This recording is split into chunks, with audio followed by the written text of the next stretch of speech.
Hi viewers, இன்றைக்கி நம்ம பார்க்க போகிறது ஹைக்கூ.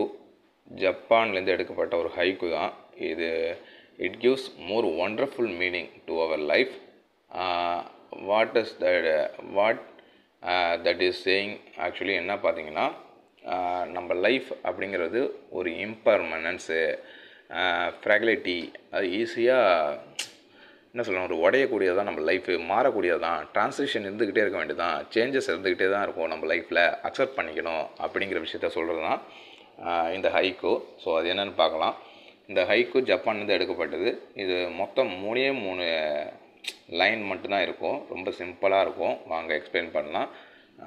இந்த ஜப்பானிலிருந்து எடுக்கப்பட்ட இந்த ஹைக்கூவை படித்து காட்டுறேன். தி snow yesterday that fell like cherry blossom is water once again அப்படிங்கிறாங்க. ஸோ என்ன சொல்ல வர்றாருன்னா, அதை பனித்துளி, அந்த பனி இருக்குல்ல, பனிகள் நேற்று பொழிஞ்சது அப்படிங்கிறாங்க. ஓகேங்களா. பனி எதோட அசோசியேட் பண்ணனா, பியூரிட்டி, இன்னசென்ஸு, பியூட்டி.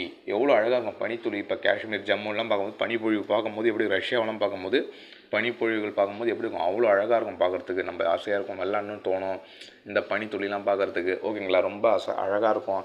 எப்படா வாழ்க்கையில் ஒரு தடையாவது அந்த பனித்துளிகளை போய் விளாட்லாமா அப்படிங்கிற மாதிரி தோணும். ஆனால் நம்மளால் விளாட முடியாது. இருந்தாலும் எதுக்கு சொல்கிறோன்னா, அந்த பனி அவ்வளோ அழகாக இருக்குமா பார்க்குறதுக்கு. ஓகேங்களா. ஸோ அதுதான் சொல்கிறாரு, தி ஸ்னோ எஸ்டர்டே, நேற்று பனி பொழிஞ்சது அப்படிங்கிற. நேற்று பனி நம்ம ஏரியாவில் இருந்துச்சு அப்படிங்கிற மாதிரி இந்த இடத்துல தி ஸ்னோ எஸ்டர்டே அப்படிங்கிற மாதிரி சொல்கிறாரு. அதுக்கப்புறம் அந்த ஸ்னோவை எது கூட கம்பேர் பண்ணுறாங்கன்னா, ஸ்னோ இதுலேருந்து நம்ம அழகான ஒரு விஷயம் ஸ்னோ அப்படிங்கிற விஷயத்த, பனி அழகான ஒரு விஷயம் அப்படிங்கிற விஷயத்த கம்பேர் பண்ணிக்கலாம். அந்த பனியை யார் கூட கம்பேர் பண்ணுறாங்க பார்த்தீங்கன்னா, that fell like cherry blossom அப்படிங்கிறாங்க. செரி பழம் நம்ம பார்த்துருப்போம்ல, செரி எவ்வளோ அழகாக இருக்கும் பார்க்கும். அந்த செரி பழத்தோட இந்த பனித்துளியை, இந்த பனிகளை கம்பேர் பண்ணுறாங்க. எதுக்காக கம்பேர் பண்ணுறாங்க பார்த்தீங்கன்னா, இந்த செரி பழம் பார்த்திங்கன்னா அவ்வளோ அழகாக இருக்கும். மரத்தில் பூத்து, அந்த மரத்தில் அந்த செரி அப்படியே பூக்கும்போது சரி, அந்த செரி அப்படியே கனியாக மாறும்போது சரி, அவ்வளோ அழகாக இருக்குமா. ஆனால் அதோட ஆயுள் காலம் அப்படின்னு பார்த்திங்கன்னா கொஞ்ச நாள் தானா. அழகாக இருந்துட்டு டக்குன்னு கீழே விழுந்து இறந்து போயிடும். கீழே விழுந்துட்டாலே முடிஞ்சு, அவ்வளோதான், அது உயிர் கிடையாதுல்ல. ஸோ அது மாதிரி கீழே விழுந்துருமா. அதே போல் தான் இந்த பனியும் வானத்தில் என்ன பண்ணும், கொஞ்ச நாள் தான். அந்த பனி துளியும் பார்த்தீங்கன்னா அவ்வளோ அழகாக இருக்குமா. அதே போல் தான் இந்த பனியும் பார்த்தீங்கன்னா எப்படி அந்த செரி மரத்தை விட்டு கீழே விழுதோ, அதே போல் அந்த ஸ்னோவும் வானத்துலேருந்து கீழே பொத்துன்னு விழுந்து என்ன ஆகும்னு பார்த்தீங்கன்னா, ரெண்டுமே பார்த்தீங்கன்னா ஷார்ட்லி விழுதும். அந்த செரிக்கும் அவ்வளோதான் லைஃபு. கொஞ்ச நாள் அழகாக இருந்துட்டு அதுவும் கீழே மரத்தை விட்டு கீழே வந்துடும். என்ன பண்ணால் அது வாடி போய் வீணாக போயிடும். பார்த்தீங்களா, வாடி போய் பூ மண்ணோட மண்ணாக போயிடும். அந்த ஒரு பழம் கீழே விழுதுன்னா தெரியும் நம்மளுக்கு என்ன நிலமை ஆகிடும். மரத்தில் வரைக்கும் அழகாக இருக்கும், மரத்தை விட்டு கீழே விழுந்தால் ரொம்ப மோசமான நிலைமை அடைஞ்சிடும். Is going to bad condition. ஓகேங்களா. ரொம்ப ஒஸ்ட் கண்டிஷன் அப்படி சொல்லலாம். அஸ் எ பர்ஃபெக்ட் ஸ்டோம் ஆகிடும் பார்க்குறதுக்கு. ஸோ அந்த மாதிரி போயிடும். அதே மாதிரி தான் அந்த ஸ்னோவும். நேற்று விழுந்த பனித்துளி அதோட நிலைமை எப்படி இருக்கும், அது அவ்வளோ அழகு. செரி பிளஸும் அழகு. கொஞ்ச நேரம் தான், ரெண்டுமே பார்த்தீங்கன்னா கொஞ்ச நேரம் தான் வாழக்கூடிய தகுதி உள்ளது. ரெண்டுமே பார்த்திங்கன்னா என்னது, ரொம்ப அழகாக இருந்துச்சு. அந்த அழகு என்னாச்சுன்னா காலப்போக்கில் தானாகவே என்ன பண்ணுது, கொஞ்ச நாள் தான் இருந்துச்சு. அதுக்கப்புறம் என்னாச்சு, கீழே விழுந்து வீணாக போயிடுது. இங்கே அந்த பனியை என்ன சொல்கிறாருன்னு பார்த்தீங்கன்னா, அந்த பனி அவ்வளோ அழகான ஒரு விஷயம். ஆனால் காலப்போக்கில் என்ன பண்ணுச்சுன்னா, எப்படி அந்த செரி, அந்த பழம் பார்த்திங்கன்னா மரத்தில் எவ்வளோ அழகாக இருந்து கொஞ்ச நாள், அந்த செரியோட தகுதியை பார்த்திங்கன்னா கொஞ்ச நாள் தான் வாழக்கூடியதான். அவ்வளோ அழகாக இருந்து கொஞ்ச நாள் தான் வாழக்கூடியது. ஸோ அது எப்படி கீழே விழுதோ அதே போல் அந்த பனியும் பார்த்திங்கன்னா நேற்று அவ்வளோ அழகாக இருந்துச்சு. மேலேருந்து கீழே விழும்போது அவ்வளோ அழகாக இருந்துச்சு.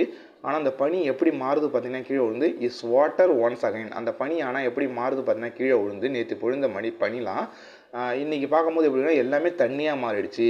Is water once again. இன்றைக்கி நான் பார்க்குறேன் அந்த பனித்துளிலாம் என்னையாச்சு, தண்ணியாக மாறிடுச்சு அப்படிங்கிற மாதிரி சொல்கிறாரு நம்ம ஆத்தர். ஸோ இதுலேருந்து என்ன சொல்ல வருது, லைஃபுங்கிறது வாழ்க்கையில் என்னது, பர்மனன்ட் கிடையாது, இம்பர்மனன்ட், டெம்பரரி தான் லைஃபு. அது மட்டும் இல்லாமல் நேற்று பனியாக பார்த்தேன், இன்றைக்கி என்னாச்சு, அது தண்ணியாக மாறிடுச்சு. ஸோ லைஃபுங்கிறது பார்த்திங்கன்னா ஃப்ளூவக்ஸ் ஆஃப் சேஞ்சஸ். அடிக்கடி சேஞ்சஸ் வந்துக்கிட்டே தான் இருக்கும். We should be accept that. நம்ம என்ன பண்ணணும், இந்த லைஃப்பை ஏற்றுக்கணும். எப்படி இருக்கோ அப்படியே ஏற்றிட்டு போகணும். இன்னும் சொல்லப்போனால் இன்றைக்கு நிறையா இந்த மணிக்கு பின்னாடி ஓட ஆரம்பிச்சிட்டோம். என்ன பண்ணுறோம், ஜஸ்ட்டு ஒரு நகர வாழ்க்கையில் வாழ ஆரம்பிச்சிட்டோம். ஸோ அதனாட்டி பணத்து பிள்ளையே ஒரு பொருளை தேட போகிறதுனால நம்ம என்ன பண்ணோம், கடவுளே மறந்துட்டோம். நம்ம சகஜமாக பழகக்கூடிய நம்ம கூட குழந்தைங்க எல்லாரு கூடயும் பார்த்திங்கன்னா என்னது, அன்பாக பழக கூட நம்ம மறந்துட்டோம். ஓகேங்களா. we have forgotten everything. ஓகேவா? ஸோ அந்த மாதிரிலாம் இருக்குது நிறைய விஷயம். ஸோ லைஃபுங்கிறது பார்த்திங்கன்னா என்னன்னா டெம்பரவரி தான். அழகுங்கிறது பார்த்தீங்கன்னா அதில் இன்னும் டெம்பரவரி தான், கொஞ்ச நாள் தான் இருக்கும் அந்த அழகு. அதுக்கப்புறம் போயிடுச்சுன்னா போயிடும் தானாகவே. அதே மாதிரி லைஃப்பும் கொஞ்ச நாள் தான் இருக்கும், அந்த லைஃப்பும் சீக்கிரம் ஓடிடும். ஸோ இருக்கிற நொடியை we should love. Okay, we must love at the present moment. நம்ம இப்போ எப்படி இருக்கோமோ அந்த ப்ரெசன்ட் மூமெண்ட்டை லவ் பண்ணணும். இந்த நொடி நம்ம என்ன பண்ணிக்கிட்டு இருக்கோம் அப்படிங்கிற விஷயத்த உணர்ந்து நம்ம ரசித்து அதை வாழணும். நம்ம பின்னால் விட்டுட்டு நம்ம ஏன்னா லைஃப் நாளைக்கு இருப்போமா இருக்க மாட்டோமா அப்படிங்கிற விஷயத்த சொல்ல வரது தான் இந்த ஹைக்கூ. ஓகேங்களா?